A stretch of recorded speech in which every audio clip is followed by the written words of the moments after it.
Okay. We have Deontay, the bronze bomber, who came in tonight and displayed the right hand, which I'm going to now call the hammer of Thor. So, Deontay, come on up. Hey. Everybody. The heavyweight champion of the world, WBC heavyweight champion, Deontay. Hey. So, Deontay's going to make an opening statement, then he's going to open it for questions. Go ahead. First off, I appreciate you guys for waiting on me again. It seems like every time I'm finished with the fight, I'm always late. But, you know, y'all guys are here. I thank you so much. It's been a great night. What can I say, man? We had to break out myself back down to the basics. You know, when you become a champion and you become a champion, as long as I've been unifying the division, as long as I've have defended my title. Sometimes it makes you get lazy at times when you become a champion for so long, you know. And with this fight, I had to break myself back down. Of course, it was a lot of animosity, a lot of chaos, a lot of bad blood that was against me and my opponent, and that was the fuel to my fire to get myself in the best shape that I've ever been. This camp reminded me of when I first won my world title. You know, I had to break myself all the way back down to the basics, and I enjoyed every moment of it. You know, it was many times where my body was sore, many times where I was in the bed, I couldn't get comfortable, you know, and I got a very nice bed at the house. And I remember getting upset because, you know, I needed sleep, but my body wouldn't allow me to because of the sparring, because of the strength training, you know, all the things that I was doing to prepare myself for this right here, you know. And it takes a lot of hard work, it takes a lot of dedication to just be a fighter, period. You know, a lot of people don't understand what type of work it takes to do what we do each and every night, on top of risking our lives each and every time in the ring. As I always say, our head is not meant to be hit in the first place. That's why I say you must respect all your fighters, you know, that steps in the ring, no matter, you know, no matter what type of level they are. You gotta respect them, because, man, we pay a price each and every time. You know, there's no money in the world that can amount to our lives or going back to our family. And I know I say a lot of things, and I mean a lot of things, but, you know, like I said before, I come from the old school of things that, you know, when you got animosity against each other and you guys want to duke it out, what's the best way? What's the best way? The original way is to put these hands up, and sometimes you have to put your hands on somebody, and then what made the best man wins. And after that, you can hug each other, you can love each other, and live to see another day. And that's the thing we did tonight. You know, we get to live to see our family. I'm here to see so many beautiful people, and, you know, that's here now. And now we move on to the next step. Questions? Before we have any questions, we also want to introduce Shelly Finkel, who is Deontay Wilder's co-manager, JD's, who is his trainer and his co-manager as well. So we're going to take questions now for Deontay, but they're also available to answer. Deontay, questions into the mic, guys. Deontay, Darren Smith out of Kansas City. No, hey, sir, questions into the mic. Deontay, Duncan McKenzie from Australia. You said before the fight that you wanted to kill Dominic. When you hit him flush with that big right hand, for a fraction of a second, did you think you had killed him? I mean, I didn't even see what I did until I saw the replays. I know I have tremendous power. That's no secret. And at this point, I think I've proved myself with the record that I have in the many a body that hit the canvas. You know, because of my power that I display. I'm an intelligent fighter. I'm very smart in the ring. You know, where I set these guys up. And they say speed is power, but if you have power on top of speed, it's I don't know what to call my right hand anymore. You know what I mean? Atomic bomb, dynamite. It's the hammer of Thor. The hammer of Thor. I mean, it matched with the uniform I wore tonight. So, you know. Exactly. But the heavyweight division, when I look at the heavyweight division, it's all based off of power. And I have tremendous power. And I'll taste it against any man that stepped in the ring with me. That's what makes me the most dangerous man in the world. You know, and that's just because I says it, because of my action inside of the ring. Deontay, Darren. Deontay, Chris Glover, Boxing Monthly. congratulations on a fantastic victory. Thank you. One thing about Dominic Breazeale is he's also fought Anthony Joshua. People going on about you fighting Anthony Joshua. Anthony Joshua didn't do that to Dominic Breazeale. Does this fight really establish where you're at ahead of Joshua, or does it help people compare what level you're at and what level Joshua is at? I mean, it's hard, you know. When you're in boxing, we always say styles make fights, and it's so true. You know, certain styles may not complement other styles, and with Breazeale's style, it complements mine. Any guy that gets in the ring and can't move their head or not flexible, you know, it's perfect for me. You know, because I'm gonna set you up, and I'm faster than what people think. You know, people think, oh, he just got a right hand, so you stay away from that. You know, but when I settle myself down and really use my intelligence in the ring, magic happens. And tonight I displayed that. You know, we can compare all we want, but you know, at the end of the day, when both of us get in the ring, you know, you don't know what's gonna happen. You know, I can't say, you know, that I'm gonna knock him out. I can't say he's gonna knock me out. We just have to see when that time comes and see what happens. Deontay, Darren Smith, Kansas City, Fox Sports Radio. You trained obviously hard for this fight. This is your 40th knockout. Would you say that this knockout heard around the world kind of puts you more so on the map where people know where you're finally getting the respect as a world heavyweight champion? And then also, second part question, is it safe to say that after your performance tonight, this is why Joshua is avoiding you? I mean, this fight is definitely heard around the world, you know, and I'm finally getting my respect. You know, it took a long time, but I'm very patient. You know, where I came from, I had to be patient. You know, even from the Olympics, a lot of people don't even know I was a bronze medalist. But even on top of that, how I got the bronze medal, you know, it was 246 guys in there, and I was the 246 guy, least experienced guy. The 278. The 278. You know, I ain't want to, you know, beat myself up. But, you know, I'm happy with all my accomplishments. You know, I'm happy with where I came from and how I started. You know, I started from the love of my daughter that was born with spinal bifida, and that was a poster my mother once gave me when I was young, and the poster read, "You don't know what you can do until you try." And those words hold dear to my heart to this day. You know, that's why I tell everyone has greatness in them, because greatness is only determined by service. And if you don't apply your service, you just don't know how great you are, how great you can become, you know. And over time, and I apply my service each and every time. And, you know, when I display greatness, when I step in the ring. And the second part of your question, I put fear in any man. You know, a lot of people say fighters not scared. You know, they get, you know, they can't be scared. Well, we're human. You know, we're gonna have those tendencies of fear, you know, until we get in the ring, and that's how we overcome our fear. Everyone in this room is scared of something, you know. But there comes a time where we must face our fears. With me, no man wants to get humiliated on national TV, and their body drops like that. You know, you just never know what it's gonna do after you get hit from a devastating punch. You know, you can fall on your face, you can ball up, your legs can bend, and you know, you can fall out the ring, many different things, and no one wants that highlight on them, because the way the internet is set up right now is undefeated. And, you know, it's embarrassing to get in there, but for me as a warrior, and I see all these other fighters as warriors, I would tell them, don't hold your head down, because you did something with a lot of people in the world. You know, we got billions of people in the world. I don't know the exact number, but that would differentiate them from a lot of people, because a lot of people won't get in that ring to just step in there, yet alone talking about taking a punch. So I would tell all my opponents, all fighters, to hold your head up high. You know, if you fail, you know, today, tomorrow is a new day, and you can train, and like I said, you can apply your service and be great. But I'm a big threat to anybody in the heavyweight division, and each and every time I display that, not only with my words, but with my action as well. Hey, Deontay, congratulations on the win.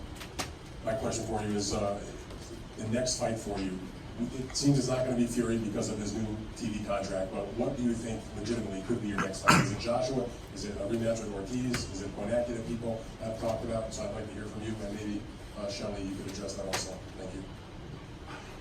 For me, you know, I don't know what's next, to be honest. You know, there's so many different things going on, you know, there's so many different opinions. I just want the best fights possible. You know, I've tried to prove myself for a very long time, especially here in America. You know, it was dead here, you know, for 10 years. You know, no one even knew who was the heavyweight champion of the world war.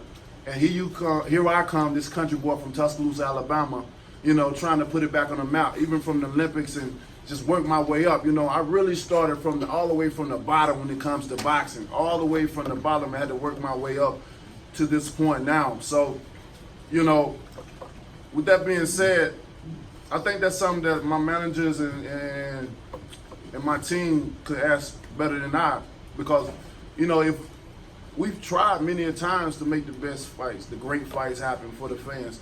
You know, I've lowered my standards, you know, to make these fights happen. You know, I've took high risk with low rewards to make fights happen, you know. Ask because Ortiz was here talking about it. Most definitely. You know, I gave Ortiz that opportunity because he was considered the boogeyman of the division.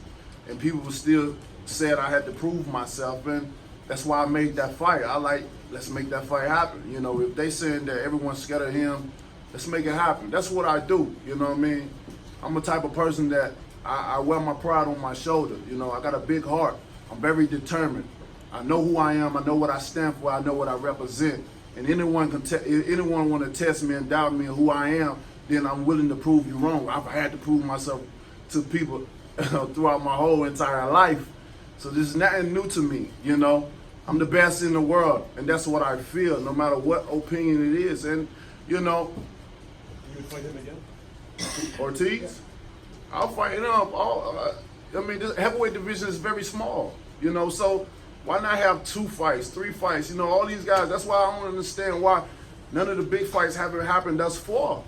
If you lose, okay, rebuild yourself and get back up. Most of the time in life, many people lose, but they give up. And the great thing about life is people want to see how you fall and get back up. It's easy to stay on top. It's easy to be a winner and go around and be a winner with no losses and different things like that. You know, everybody wants to be a winner, but a real winner, a true winner is someone that falls from that platform, because everyone wants to see how they develop themselves and get back up in life. And that's why I don't care about my record, you know what I mean? That's how you become a 2-time champion, a 3-time champion, a 4-time champion.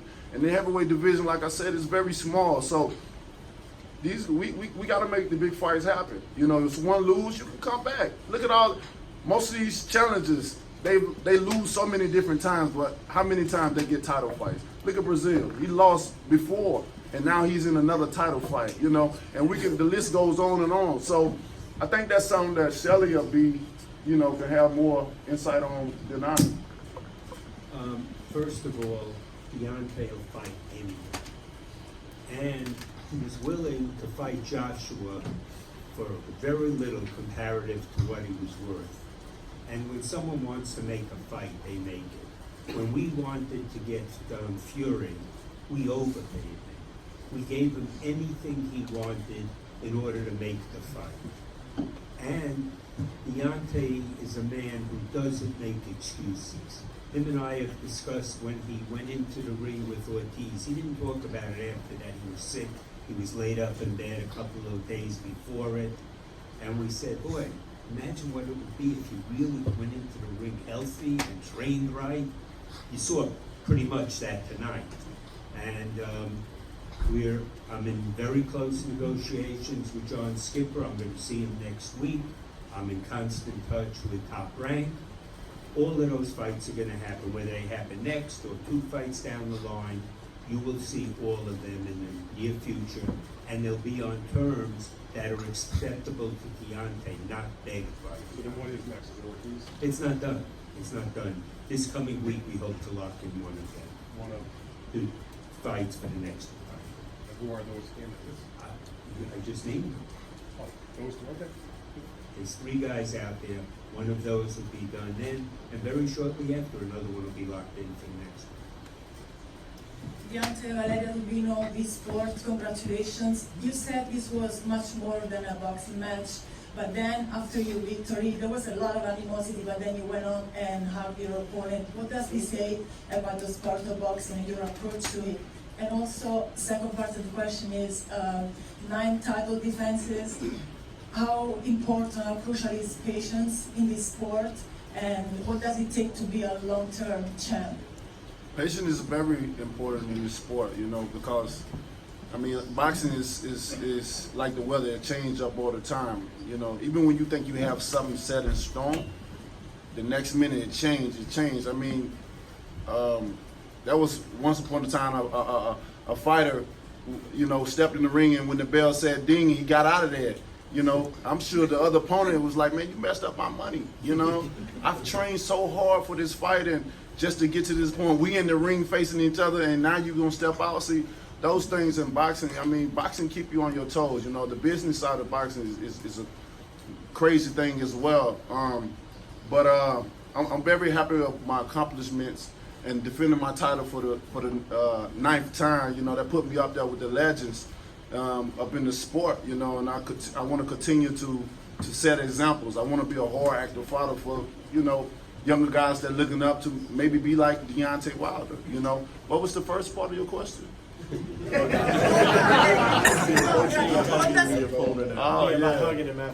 does it say about your approach to boxing and the sport of boxing itself? Well, I think I show my character, you know, not only outside of the ring, but inside of the ring as well. You know I'm a type of person, I always say I'm passionate about what I say, I'm passionate about what I do. And, you know, for me, I say some of the darndest things. Sometimes I make up my own words sometimes. You know, you may not even understand sometimes what I say, but that's just my passion that come out. And like I said, I've been raised by the old school guys. You know, yeah. If you have animosity, if you have some type of ill will towards a person, let's fight it out. You know, that's what I come from. Let's fight it out, and once you get finished, you know, if you got the best of me, if I got the best of you, we can hug it out. I mean, it's always tomorrow, and that's what it is. And that just right there, that's just what I displayed in the ring. You know, we have so much bad blood against each other, but I did what I had to do. All the negative energy I had towards him, everything that was built up inside of me, I had opportunity to release. That's why boxing is very important. It's a very important sport for me because it gives me the opportunity to release negative energy, even if it has to be on a human being, you know, and I love it. So, but, you know, I got a kind heart and I love everyone, you know, I love all people, and after doing what I did, I just wanted to come over and say, man, it's over with. You know, we got in the ring, we fought it out. It should be no more animosity against each other. What happened in the past, we're going to keep it in the past, and we're looking forward to a beautiful and bright future. Deontay, Jay Aaron, CBF from FightBack.com. We've seen plenty of fighters criticize you on things that you do in the ring, like actual skill-based thing, professionals, professional trainers that say these things, sit down, I'm sure they're watching tape, and then when they get into the ring with you, whatever they're seeing on tape is not translating over. What is it that they're missing? What is it that they're not, that they can't, that doesn't translate? When they get in the ring, it's something different. What exactly is that? You want me to give them the kryptonite to defeat me? You know, I'm just one of those special kind of people, you know. I feel, in my strong opinion, I'm one of those type of fighters that come around every so many decades, you know. My grandma said I was anointed by God, you know, and those words still stick with me to this day. And when I was a child, I didn't understand certain things that she would say, you know, because I was a child. So we did as a child, but when I became a grown man, you know, I started realizing, I started understanding, I started getting in different situations where I'm like, that's what she was talking about. So I'm still learning myself, you know. I'm big on meditation, so that allowed me to even come closer with myself. Sometimes I can spend months and months at a time alone with myself, just to learn myself, just to understand myself a little bit more, you know, meditation is very powerful and it helps me. And you know, when I get in the ring, no one can understand who I am, what I am, and how I'm able to display the talent that I display in the ring. You know, I'm one textbook, I'm unorthodox, I'm a myth buster. Many things that they say about me that I prove them wrong each and every time. You know, true story. Many times when I fight guys, I try to test myself. You know, even before this point, I've slacked off of training. I wasn't doing certain things that you would see as a champion would do. You know, because I wanted to test myself. I wanted to see, am I the chosen one? It's what she's been saying is true. And each and every time, you know, I prove myself right. You know, I prove a lot of people wrong and prove myself right that what she said is actually true. And I think that's a great thing about myself, that these trainers, especially the old school trainers, you know, because they have the old mindset of if you do it this way, this is what it takes, you know, because they've seen former champions, you know, accomplish so many things following these rules, but it's a different time and era. You know, we have so many different things, technology that can take us to the next step, you know, than what they didn't have in the past, you know, and for me, you know, I'm just one of a rare kind. I'm a different species. I'm one of my kind. I'm one of a kind. One thing, if you take a look and watch the knockout, he timed it so quick. Yes. And boom, it was over. It wasn't like a wild punch. He knew exactly where that right hand was going, and over. You know, and when I watched the replay, I thought there was another punch coming, and no, that was it. Deontay, Keith Hayek from BoxingScene.com. Did you expect this fight to get out of the first round? I mean, I was saying it wasn't going. I'll be surprised if it go past 3. I was very determined to get Breazeale out of there because of the bad blood we had outside of the ring. You know, I trained very hard for this. Like I said, I broke myself back down to when I first became a champion. You know, and you know, what can I say? You know, I'm the best. I'm one of the best. You know, and I like to display my talent each and every time I get in there. I like to be a silent heavyweight. You know, this is what boxing is all about, especially when you're a heavyweight. You know, we feel like we have so many obligations to fulfill. You know, people put so much pressure upon us, and you know, the things I do is natural. You know, I'm very intelligent in the ring, even when others don't even see the beauty inside of me. But it ain't for them to understand. For what God has for me is for me. You know, and I just want to show you guys the greatness that I have. What did he say to you after the fight? He wanted to bring his family in with my family, and we just everything is all about love, man. We're just squashing everything, you know. Like I said, my heart is pure, you know. It's filled with love, and I want to show that I'm about what I say, you know. Like I said, I'm the realest champion in the business because I believe in myself. I believe in what I say. I believe in what I do. I'm very passionate about that, and I show, my actions show. You know, not only just my words, but my actions show. And I can break myself down and say, man, I love you. You can say he loved me, and you know, man, he wanted to come in and, you know, bring his wife to meet mine and the kids, and we just come together, man. You know, if I see him out, we can shake hands. I mean, we can go out to eat or something like that, and this is what it's all about. And that's why I love this sport. You know, it helps so many fighters out. You know, some fighters, you know, still are stubborn. You know, some fighters, you know, whether they win, lose, or draw, they still have that animosity, which I don't understand, because it's, you know, when you get angry with something, it takes a lot, you know, physically, mentally, emotionally, to stay mad at a person. You know, forgiveness, why you can't forgive a person, you know what I mean? I believe in second chances, and I don't want that stress on me, because that's a health problem as well, too. You know, they say it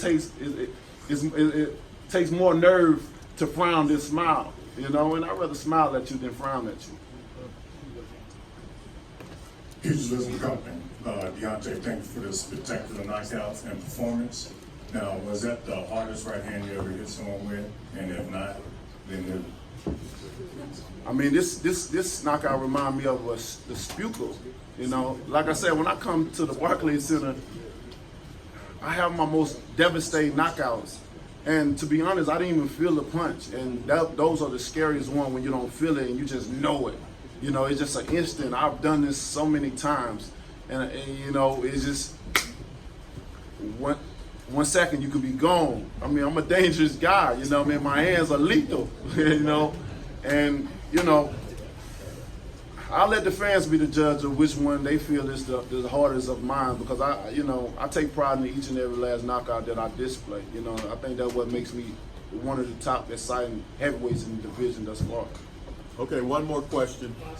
Last question. Hey, Deontay. I've covered you when you had 4 rounds at the StubHub Center, and now we're in front of New York and you hit accents. So that means you're an international star. And what I wanted to ask you was, from ground zero to now, what's been your biggest inspiration as it relates to where you are now?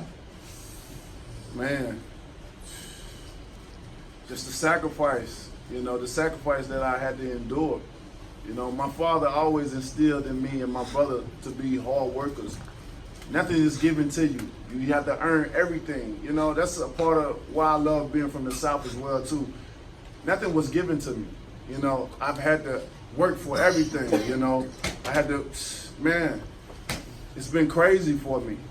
But I appreciate how I came up. I appreciate my life.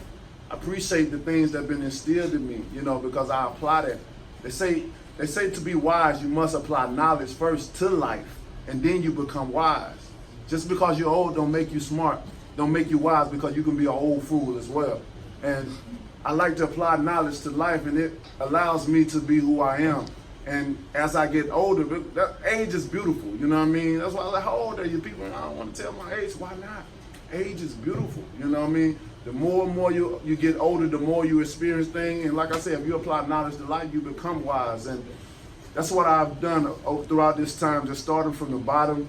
It allows me to see certain things, you know. I can know what's real and what's not, who's fake and who's not, you know, instead of just all of a sudden coming out of the Olympics being a Olympic sensation, this guy that everybody thinks is going to do it. Nobody knew who I were. Even after the Olympics, they still didn't know. I still had to build myself up, but I appreciate that because I needed that, and that's what made me who I am. It made me be a strong man now, to have a mindset that I have. Like I said, my mindset's so big, a spaceship can fit in it. I'm an open-minded person, you know, and I just appreciate it all. All right. Thank you. Love you too. Thank you guys for coming. Love you guys. More to come, baby. Bomb Squad! To this day! If you enjoyed the video, feel free to hit the like, subscribe, and share. As always, if you want to support us to the next level, head over to the patreon.com/ThaBoxingVoice. We have tons of exclusive from Border Wars, Entitled, betting shows, the list goes on and on and on. But in addition to that, if you guys have questions for fighters, trainers, and promoters, this is where you can submit them. We will run out, get these questions answered, and put it back on the show just for you guys. Appreciate it. Peace.